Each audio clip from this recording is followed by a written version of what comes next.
Hello everyone.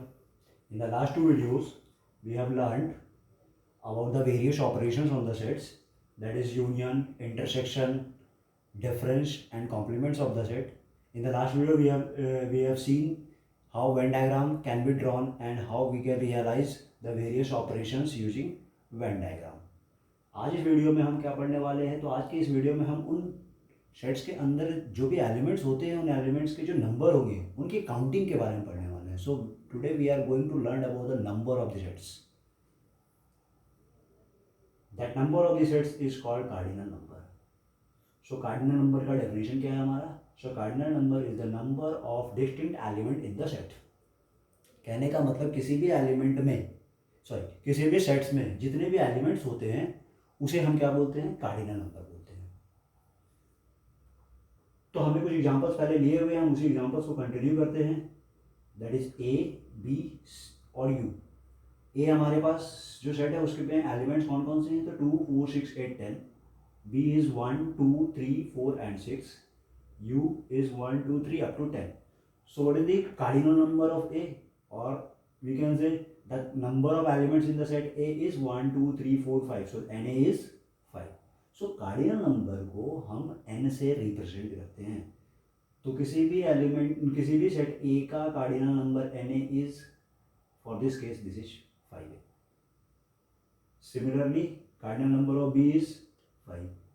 U में कितने elements हैं? 10 एलिमेंट्स हैं. तो number of elements in U is 10. Now you can perform A union B, A intersection B, A minus B, B minus A complement and B complement.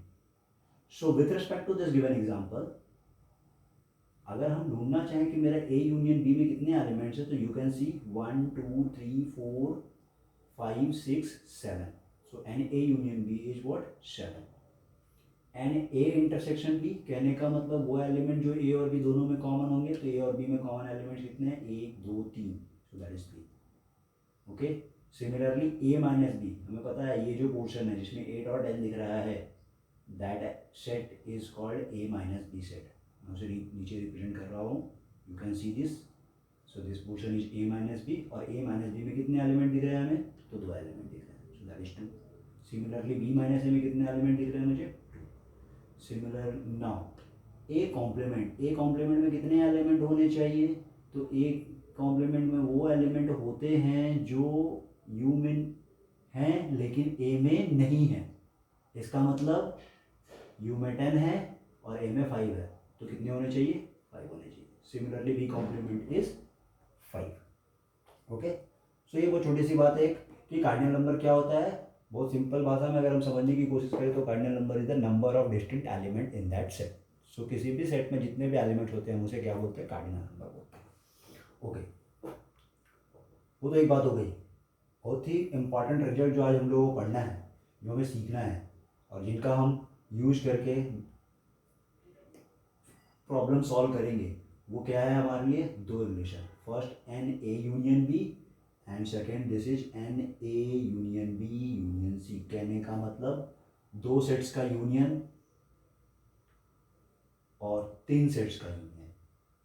इनके number of elements में क्या relation होता है? तो चलो पहले हम समझते हैं एन ए यूनियन बी को. प्रूफ बाद में देखेंगे, पहले डायग्राम देख लेते हैं. ठीक है. सो ये हमारा वेन डायग्राम है. इस वेन डायग्राम में हमारे पास ये एक सेट है ए, ये एक सेट है B. You can say this portion is called A minus B, क्योंकि इसमें ए के एलिमेंट आएंगे लेकिन बी के एलिमेंट नहीं आएंगे. This portion is called B minus A, क्योंकि इसमें बी के एलिमेंट आएंगे और ए के एलिमेंट नहीं आएंगे.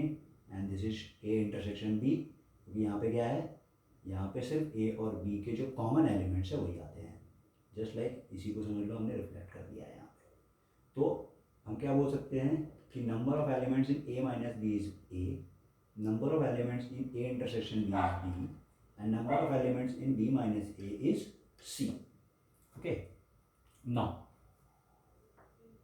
यहाँ से number of elements in set A के बारे में क्या बोल सकते हैं? तो you can see number of elements in set A is A plus B, क्योंकि ये दोनों नंबर ऑफ एलिमेंट जो हैं वो हमारे सेट ए में बिलोंग कर रहे हैं. So we can write NA is equal to A plus B. So we can write NA is equal to A plus B. Similarly, we can write NB is equal to B plus C. So we can write NB is equal to B plus C. इसी को दूसरे words में ये देखो, A को हम लोग A minus B बोलते हैं, तो A को हम लोग लिख सकते हैं this is the number of elements in A minus B. B को हम लिख सकते हैं number of elements in A intersection B. Similarly, B is number of elements in A intersection B and C is number of elements in B minus A. So number of elements in B minus A. यहाँ पे हमने इन दोनों को क्या कर दिया, add कर दिया. क्या होता है, तो लेफ्ट हैंड साइड में हमारे पास NA प्लस NB आ जाएगा. राइट हैंड साइड में इस पार्ट को नहीं, हम इस पार्ट को ऐड करते हैं. सो ये सिंपल सी बात है, हम सारे एलिमेंट्स को यहाँ पे ऐड करके लिख लेते हैं. So NA minus B plus NA intersection B plus NA intersection B plus NB minus A. Okay. Now observe very carefully.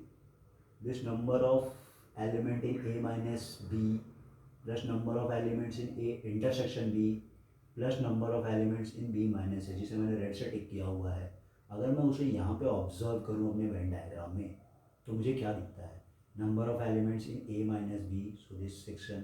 Number of elements in A intersection B, so this is this section. Number of elements in B minus A is this section. अगर मैं इन सबको union ले लूँ तो मुझे क्या मिलता है, A union B.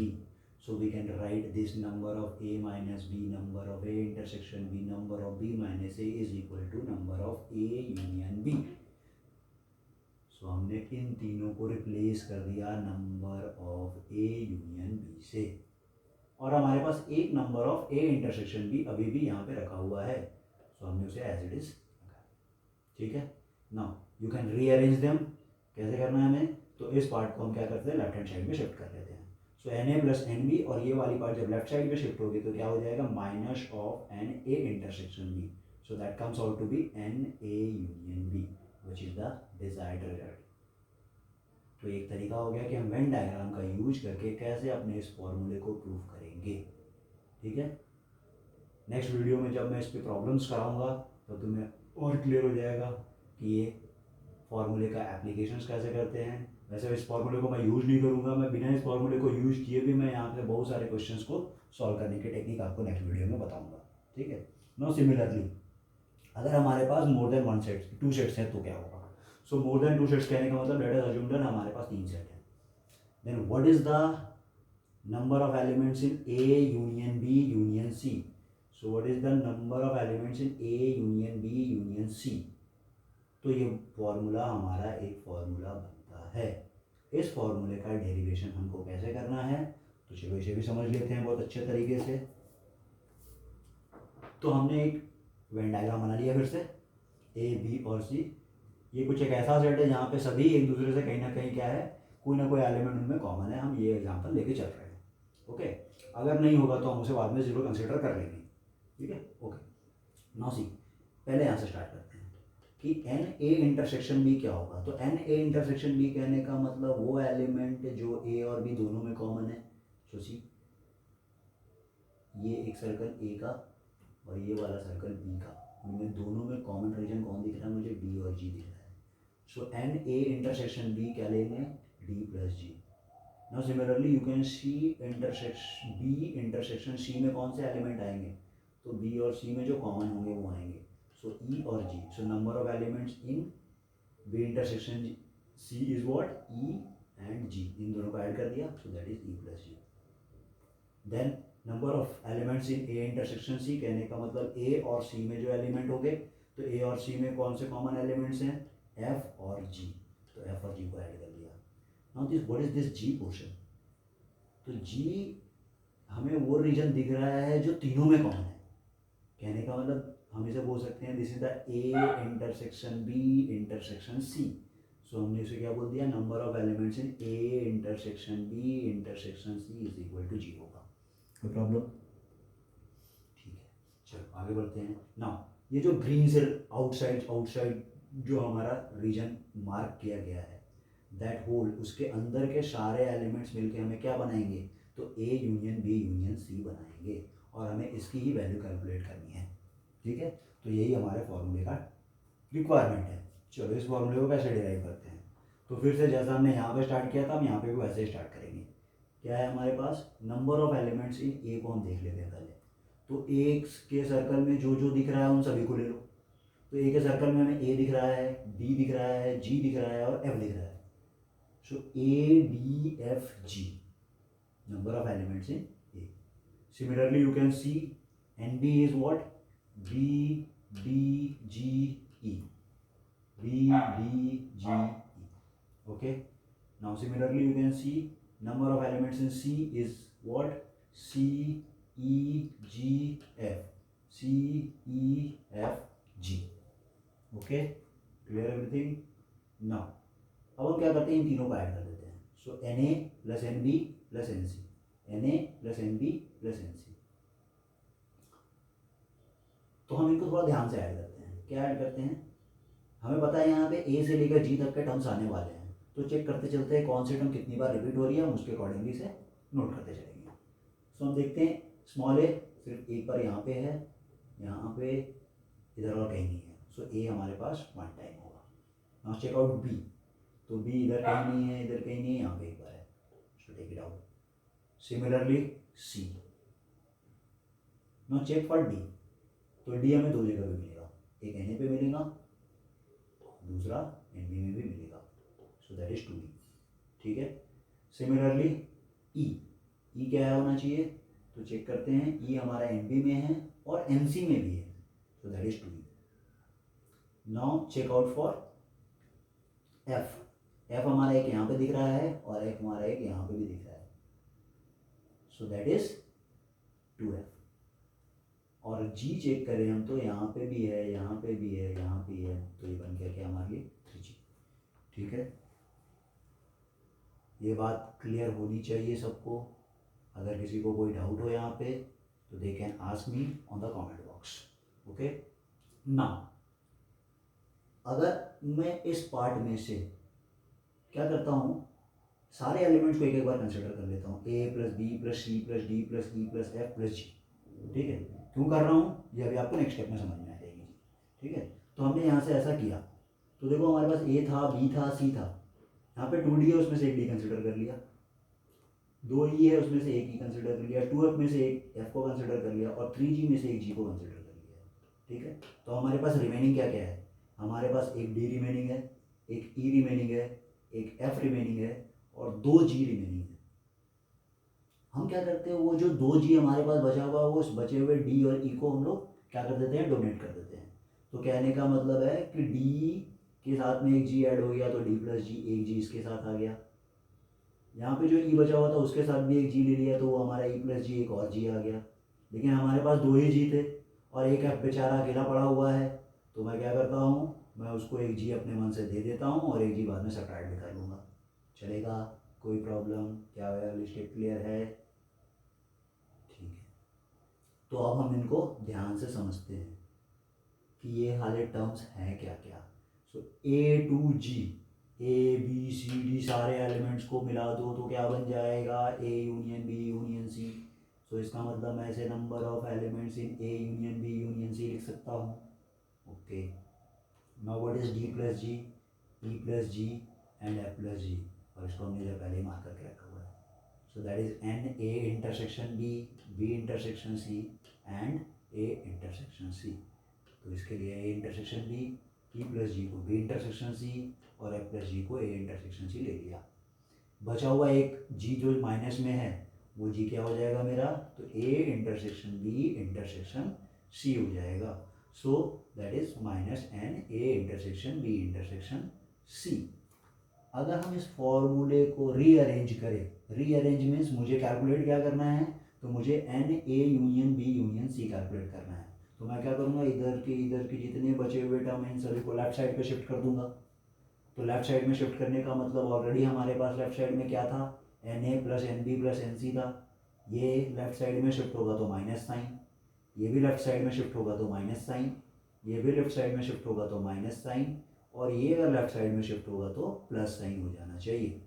So Na union B union C comes out to be Na plus NB plus NC minus Na intersection B minus n B intersection C minus n A intersection C and plus n A intersection B intersection सी।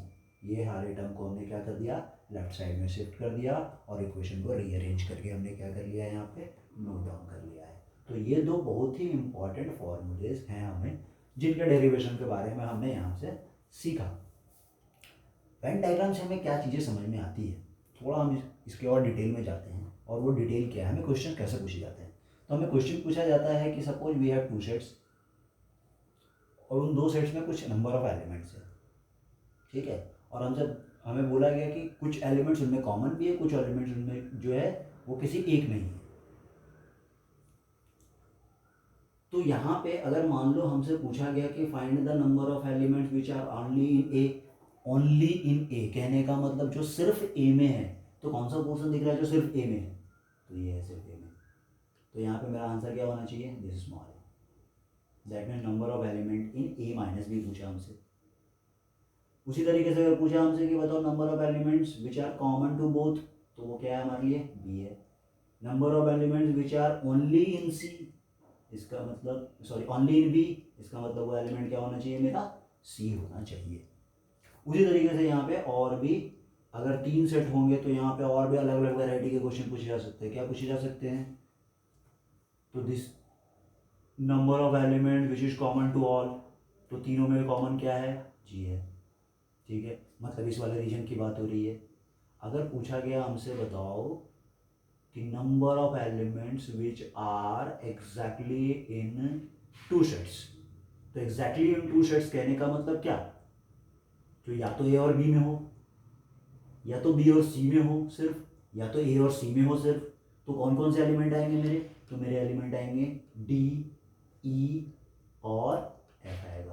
तो हमारा answer क्या होना चाहिए, D plus E plus F होना चाहिए। अगर हमसे पूछ दिया गया कि what is the number of element which is exactly in 1 set, exactly in 1 set कहने का मतलब तो किसी भी एक सेट में होगा। तो ये स्मॉल ए, स्मॉल बी, स्मॉल सी, ये कहाँ पे है, तो सिर्फ एक ही सेट में है। ये सिर्फ ए में है, ये सिर्फ बी में है और ये सिर्फ सी में है। तो सिर्फ एग्जैक्टली 1 सेट की बात पूछी गई तो हम ए प्लस बी प्लस सी यहाँ से कैलकुलेट कर सकते हैं, ठीक है। तो इस तरीके से हम इनके एप्लीकेशंस करते हैं और हम इनके एप्लीकेशंस करेंगे। तो हमारा नेक्स्ट वीडियो जब मैं बनाऊंगा तो वो हमारा जो नेक्स्ट वीडियो है वो इनके बेस्ड प्रॉब्लम्स पे ही रहेगा कि हम इन फॉर्मूलेज का यूज कैसे करते हैं प्रॉब्लम्स को सॉल्व करने के लिए, हम वेन डायग्राम का यूज कैसे करते हैं प्रॉब्लम्स को सॉल्व करने के लिए, और वेन डायग्राम का यूज करके हम प्रॉब्लम्स को कितनी आसानी से सॉल्व कर सकते हैं विदाउट यूजिंग दीज 2 फार्मूला। ये जो हमें दिख रहे हैं 2 फार्मूले जो हमने डब्बे में बना के रखा हुआ है, ये दोनों फार्मूलेज तो हम अप्लाई कर ही सकते हैं। इसके अलावा हमें और भी अलग अलग क्वेश्चन जो पूछे जाते हैं, हम उन सारे क्वेश्चंस को कैसे सॉल्व करना चाहिए हमें विदाउट यूजिंग दीज फार्मूलेज, हम वेन डायग्राम से कैसे सॉल्व करेंगे ये भी बताऊंगा, और उन प्रॉब्लम्स को सॉल्व करने के आसान से आसान तरीके जो होंगे वो सभी आपको मैं बताऊंगा। Okay, thank you. तो अगर आपको ये वीडियो पसंद आया हो तो प्लीज़ इसे लाइक कीजिए और चैनल को सब्सक्राइब कर लीजिए ताकि आपको और फ्यूचर में जो आने वाले वीडियोज़ है वो आपको रेगुलरली उसकी अपडेट मिलती रहे। Okay, thank you.